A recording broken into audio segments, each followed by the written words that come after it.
Okay, so we have this expression here, a radical expression or a square root function. Square root of x squared plus 2x minus 1. Take away square root of x squared minus 1. Want to find its limit as x approaches negative infinity. Okay, so if you look at this function here, we have essentially this one has a degree of 1, right? So x squared and then square root. The highest degree of this is also 1. So, and they kind of, and we have a difference here. As x goes really, really large in a negative direction, negative x direction, you may think that this, I mean, intuitively, they might cancel each other out, right? But let's see what the algebra tells us. You're going to copy down the functions as is. The limit as is.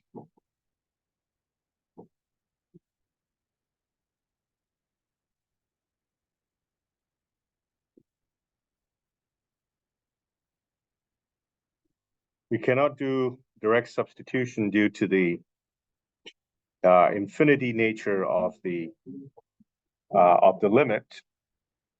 But what we typically can do with a square root function is we can common factor out the square root of x squared from each of the square root term. I have 1 plus 2 over x squared, which is 2 over x, minus 1 over x squared. And then minus square root of x squared, 1 minus 1 over x squared.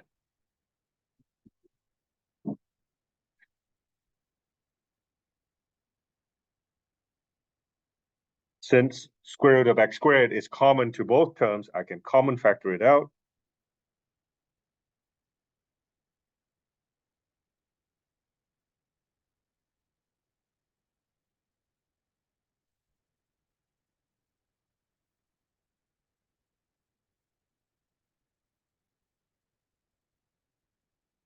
To give me limit of square root of x squared times this thing.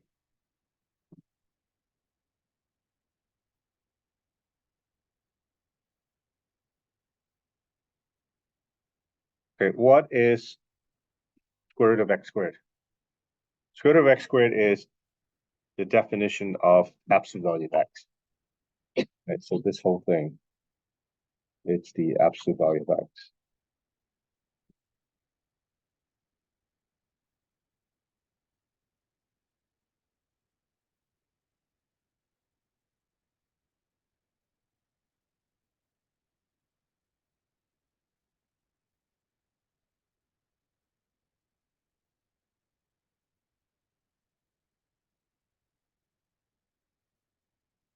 Okay, before you do anything else, we must get rid of the absolute value sign. So do you know for certain that x is either positive or negative? Because since x is negative, right? Absolute value of x is negative x.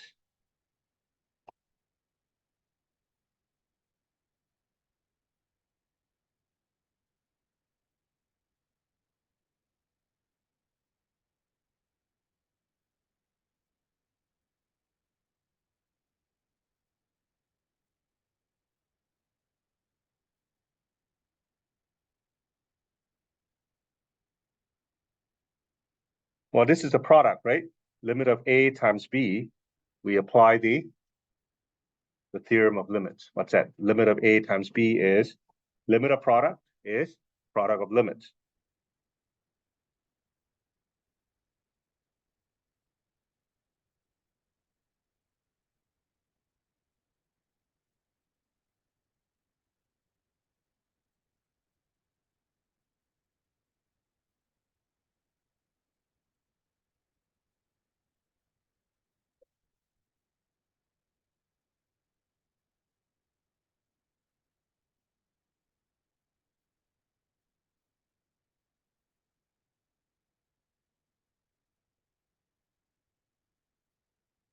And so what's this limit of negative x as x goes to negative infinity is negative infinity, which is positive infinity, right? And this, well, you can't really do direct substitution when x, when it is a limit at infinity, but you can quote this theorem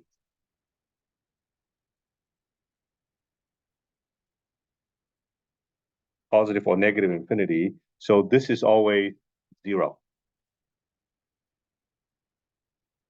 And what's n? N is any positive real numbers.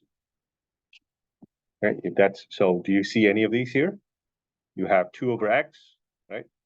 Is 2 times 1 over x to the power 1, and 1 over x squared is exactly like that, right? So at this point, so this, we can drop the limit notation and write it as square root of 1 plus, this will be 0, or 2 times 0, which is 0, minus 0, minus 1, minus 0. So this is infinity times 0. So who wins? You've always learned that anything multiplied by 0 is 0. But anything multiplied by infinity is infinity. So who wins? Yeah, Joseph? It's indeterminate, right? This is what we call an indeterminate form.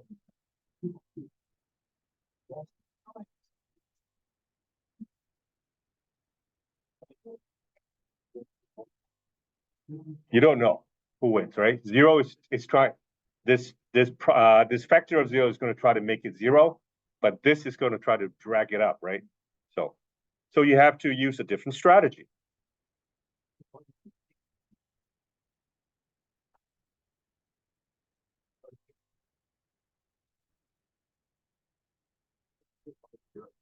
Let's change strategy.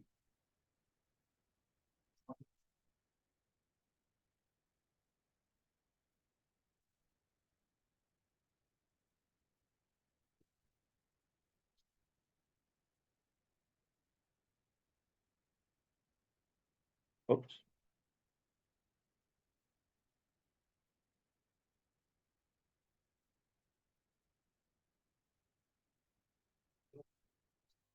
So instead of common factoring out x squared, square root of x squared, what can I do? Yeah, what can I do? Yeah. Multiply by Discriminant? The conjugate. Okay. Rationalize. So let's multiply and divide by the conjugate.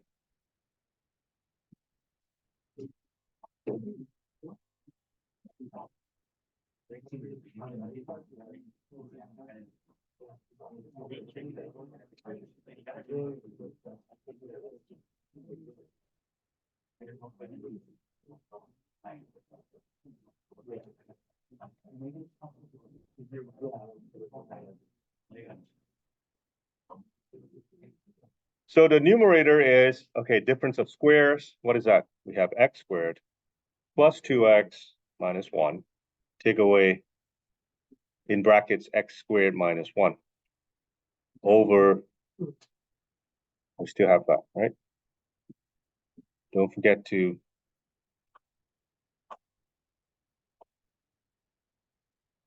denominator. A common mistake that I frequently see or would see in students' work is they will forget this.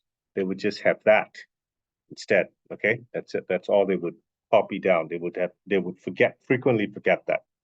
Anyway, so we can simplify the numerator to 2x.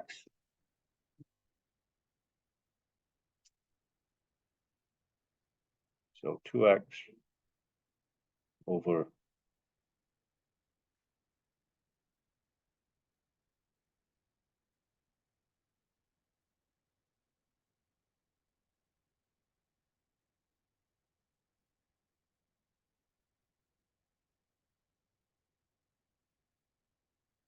okay, so And then we're going to do what we did in our first attempt, right? To the numerator by common factoring out square root of x squared.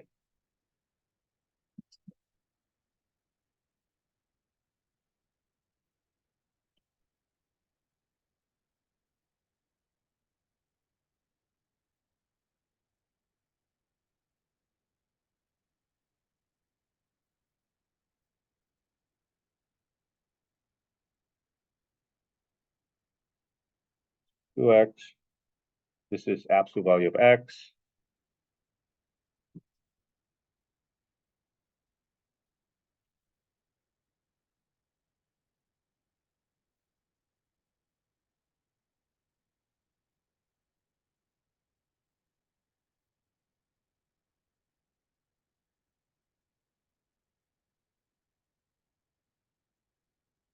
And same idea, since x is negative, absolute value of x is negative x. Since x is negative, this thing is negative x.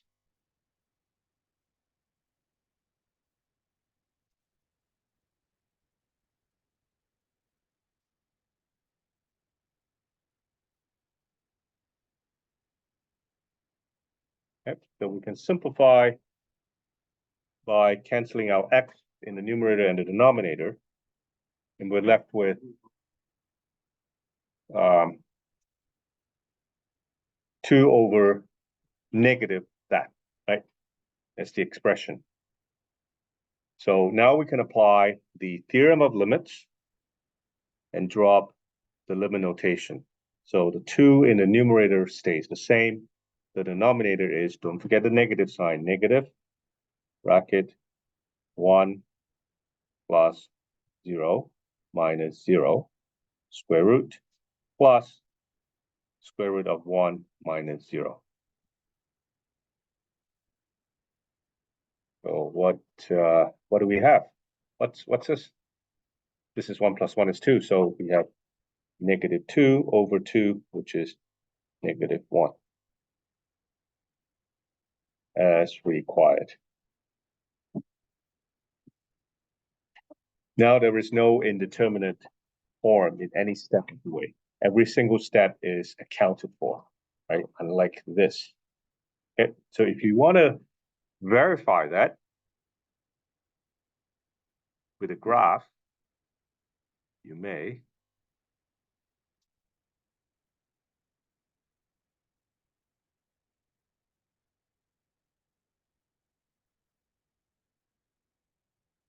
Screen.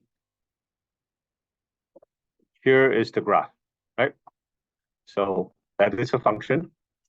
And as x goes to negative infinity, y goes to negative 1. We essentially have a horizontal asymptote of x y equals negative 1. Yep. This one, anytime, or should we always try the first method before? It really depends, so The first step just have to do the okay. second. Yeah. The first this one doesn't always work. So only one of them will work, right? So not going to draw. So I would recommend not doing it on the actual sheet, just do it on the scrap paper. So just, if you do a lot of it, right, your experience would tell you, oh, you don't have to go all the way till the end, right? So as you do more and more, you could, you develop insights. Okay. Next, we're going to look at trig limit. This is when you get your money's worth, right? Trig limits. When all your advanced function stuff coming into play or coming in handy. Your trig identity. Okay, so at first glance, it might be kind of complicated, but this is the only thing you have to memorize. Not just that, you have to know how to. You need to know how to prove this. So limit of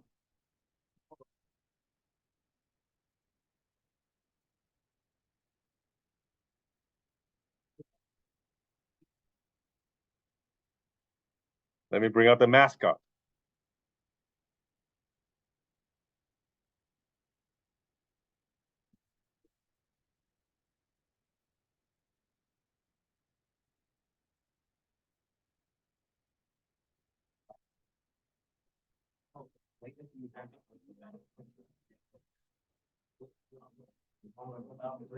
So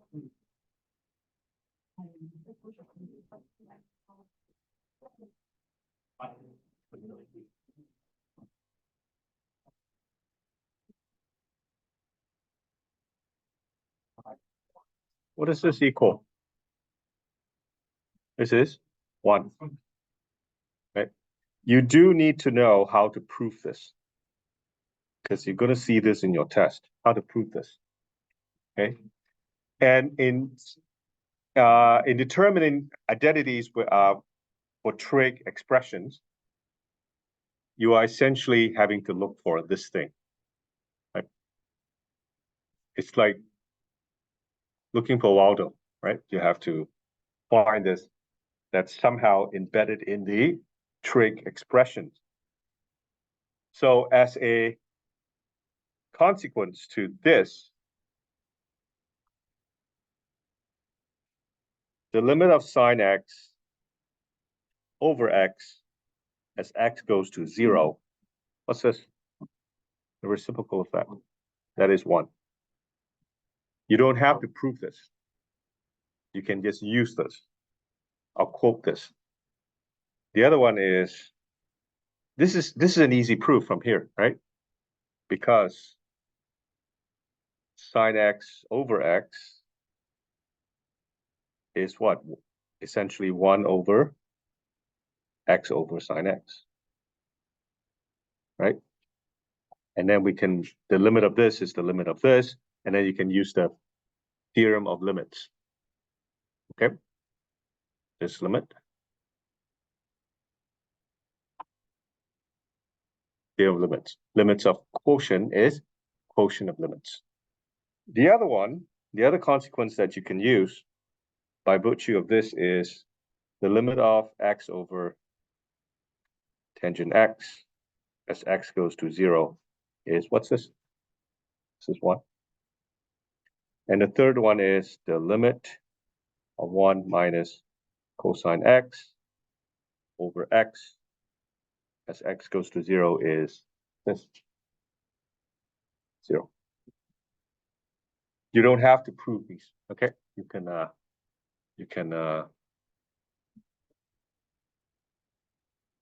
just use these results. Okay.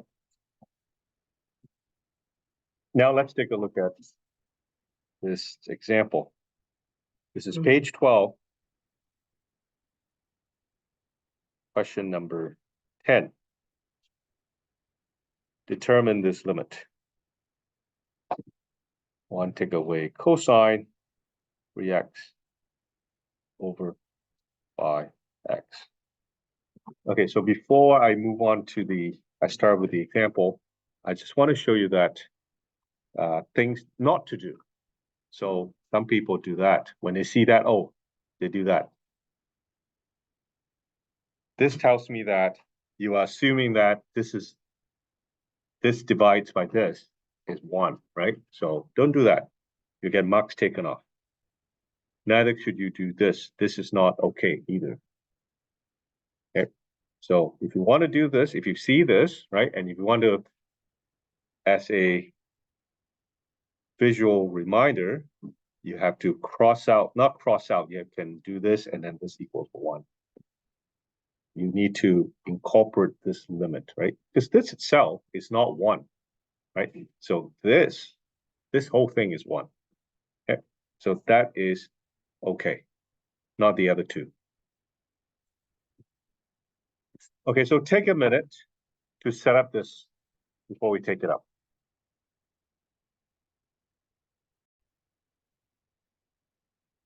Copying the expression down as is.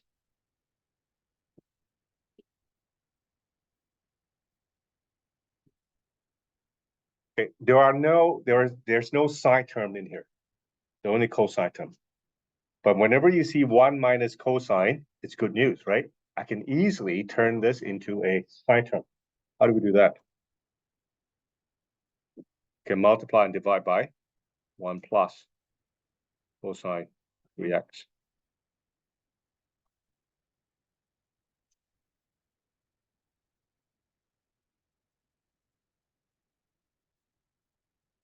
So the numerator is difference of squares, which is 1 minus cosine squared 3x over 5x times 1 plus cosine 3x.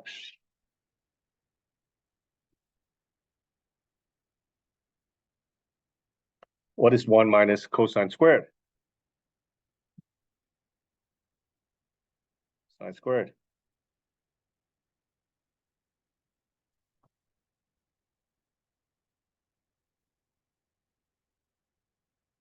Just a word of caution. You should always try direct substitution first, right? So does that work?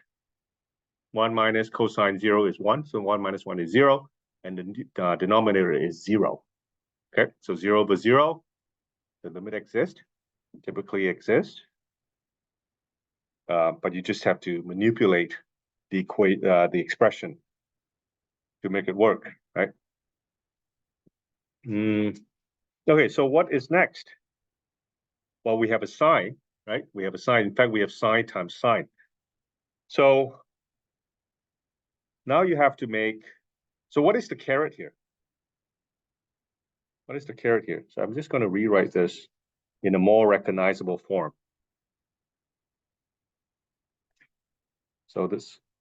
So sine squared 3x is sine 3x, well, multiplied by itself, right? And then I have 5x, and I have 1 plus cosine 3x. So what is the caret here? Is the caret 5x or is the caret 3x? Ah, 3x, right? So word of caution, you cannot change this unless you apply one of the identities, right? So, and this is the harder one. So this is the harder one of the 3 to change. So your caret is the 3x. 5x. How do you make 5x 3x? Okay. I can multiply by 3. And then so and then if I multiply the denominator by 3, I have to multiply the numerator by 3. Watch what I'm doing here. Okay, so I have a 3x, right? 3 times 5 times x is the same as 5 times 3 times x. So I have one set of 3x. Here I need 2 sets of 3x because in the numerator I have sine 3x times sine 3x. It's twice, right? So what can I do to introduce another 3x in the denominator?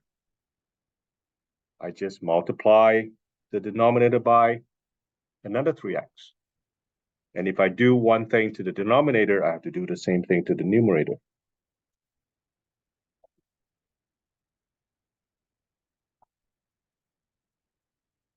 So the expression is now 3 times 3 is 9, and then the x is still there.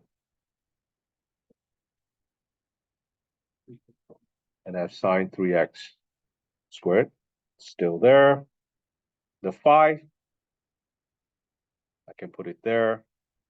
3x times 3x is 3x squared, right? I have a 3x times 3x is 3x squared, 1 plus cosine 3x from here. 9 over 5, it's a coefficient, so it's not impacted by the limit. So I can take it outside of the limit notation. Now, this is a product, right? A product. The x is still there.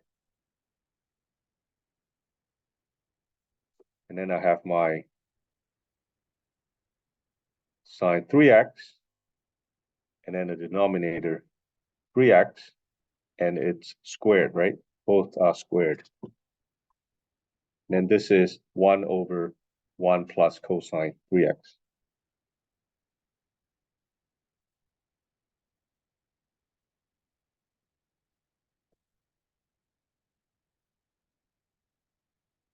So 9 over 5. Now I can use the theorem of limits. Limit of product is product of the limits, right? Limit of x as x approaches 0.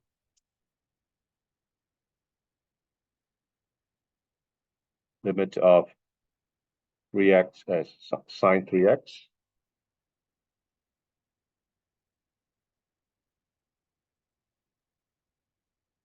over 3x. This is twice, right?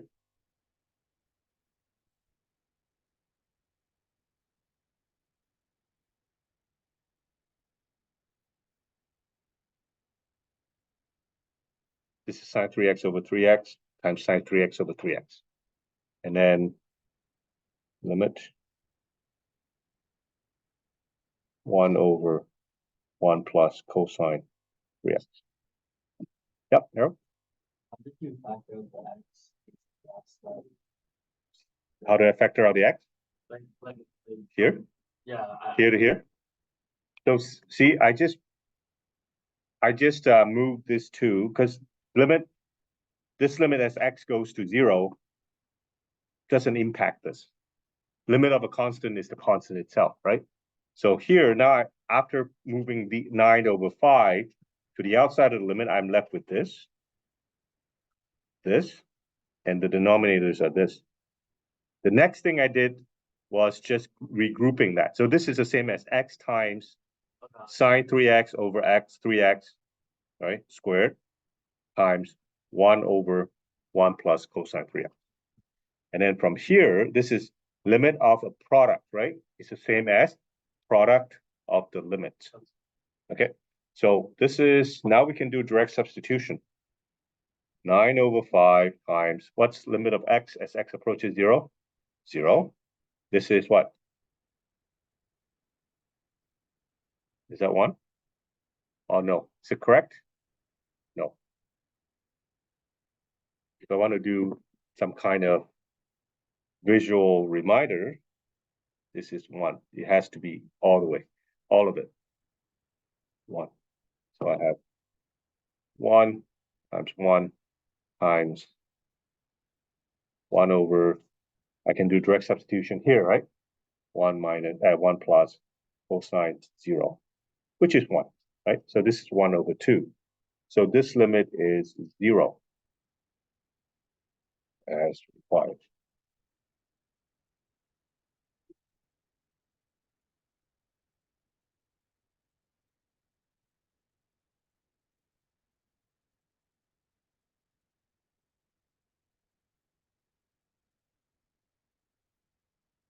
Next, page 13, number 17. Determine this one-sided limit.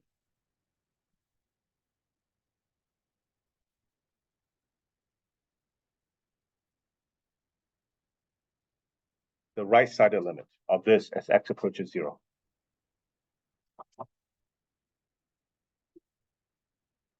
So we can start by determining one-sided limit is the same as determining both-sided limit. We can start by writing cosecant x as 1 over sine x. Now, what's our caret? Our caret is x, right? How do we make root x x? Yep. Multiply by root x, right? Multiply by root x to make this caret, right?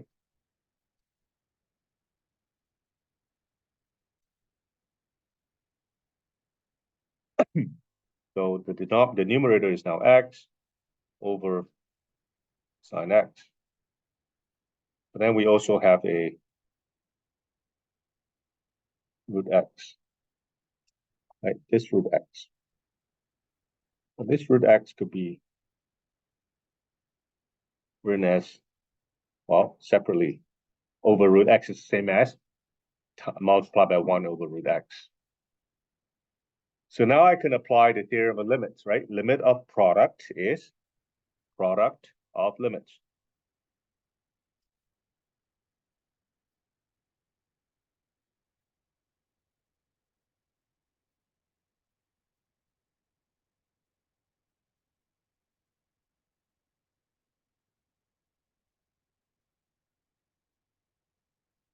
This is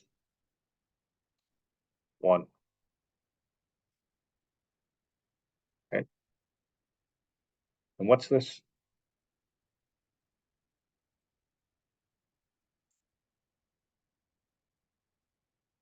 So now we're left with 1 times this thing, right? Which is this thing. So what's this? Limit of, yep. And how do you show that? Okay, so first we got to see whenever you encounter square root expression, you need to see if this is valid. So what is the condition for a square root to be valid, to exist? It has to be positive or 0. But in this case, can it be 0? It cannot be 0, right? It cannot be 0 because if it's 0, it would make the denominator 0. So, but is it positive? What does the superscript plus mean? This means x is positive, right? Slightly greater than 0. So this is valid. Okay?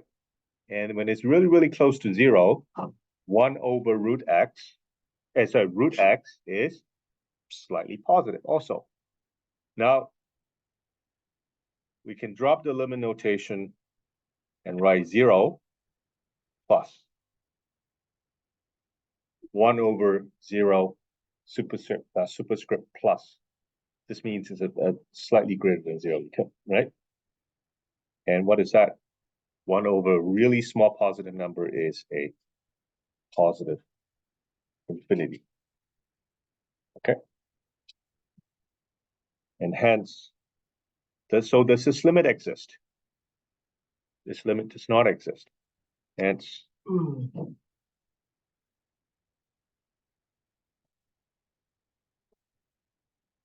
this limit does not exist.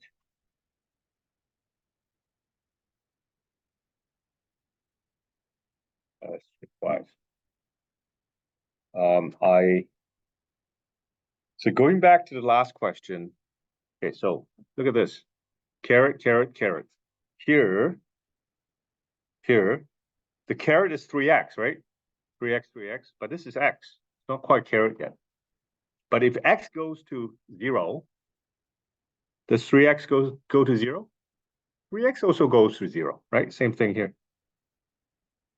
So yeah, just make them exactly the same. The triple caret. Yeah, Daniel? Oh, this? You can. Yes, you can. You can use that, right? You just have to make this 3x. Okay. So but I just want to show you the mechanics of dealing with trig expressions. Yep. So it's paragraph isn't that where it says 9x sine 3x squared and then 5, like once you after you multiply there. I'm just confused about how you got 3x squared. Because yeah, this is why we have 3x, right? Times 3x. I know I guess. Yeah. So I just moved the and take out the. Yeah, because when you multiply, the order doesn't matter, right? A times B is the same as B times A. Okay, I have one more example, and then we're going to call it a day.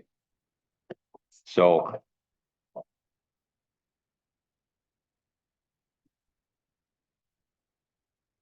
and I promise this example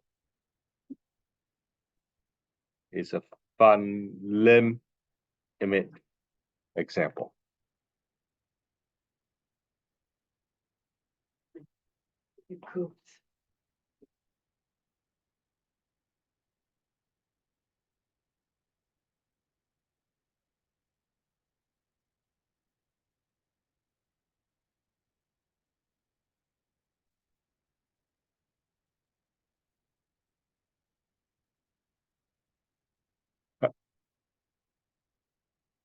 I'll give you a couple of minutes.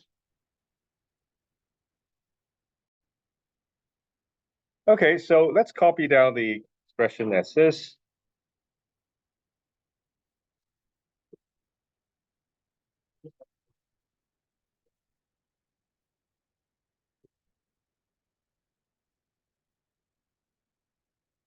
Okay, so we do have a sin x, right? But the numerator does not have a sin x. But before you do anything, always try to do direct substitution to see if it works. So if we do direct substitution, I get cos 0 is 1, cos 0 is 1, 1 minus 1 is 0. The numerator is 0. But the denominator, also 0, right? 0 over 0. So the limit exists, okay? But it's a whole, right? Graphically, this is a whole at x equals 0. So you have to do some digging to find your caret, your triplet, caret triplet. Okay, so if you knew the factor formula, this can be easily turned into a product, right? So bit deja vu from advanced functions, the factor formula, right?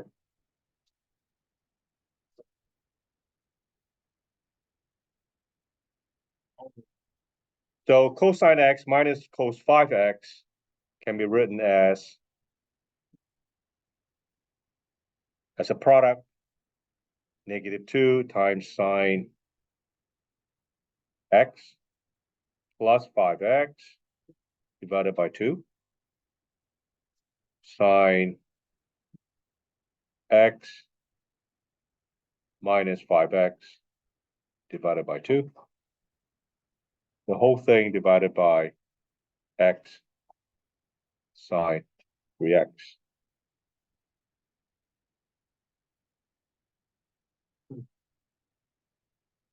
So -2 stays there. Sine x plus 5x is 6x divided by 2 is 3x. This is -4x divided by 2 is -2x. The whole thing divided by x sine 3x. Sine 3x divided by sine 3x is 0.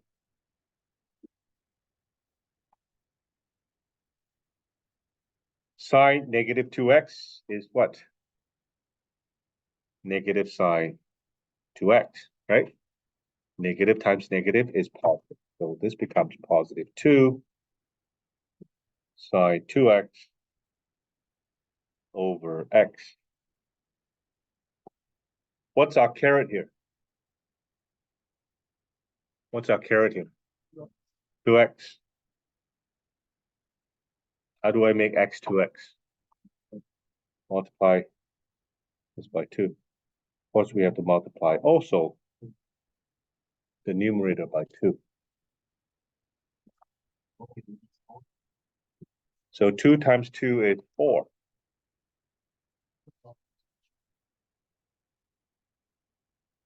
Sine 2x over 2x.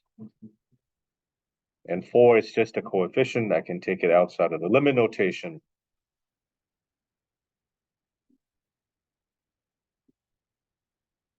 Okay. So do we have our triplets yet? See? Caret triplet. 2x, 2x. This is x. If x goes to 0, 2x also goes to 0. So now we have our caret triplet. This whole thing is 1. Okay. So it's 4 times 1, which is 4.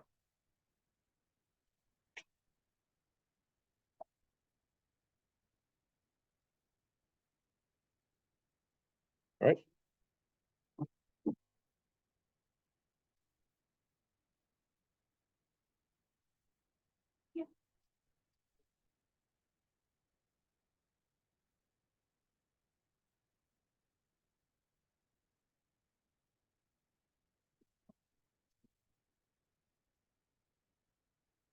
Any questions? So it might be useful to memorize, especially the sum to product formulas, right? To make it a little bit easier when you simplify trig expression. Okay.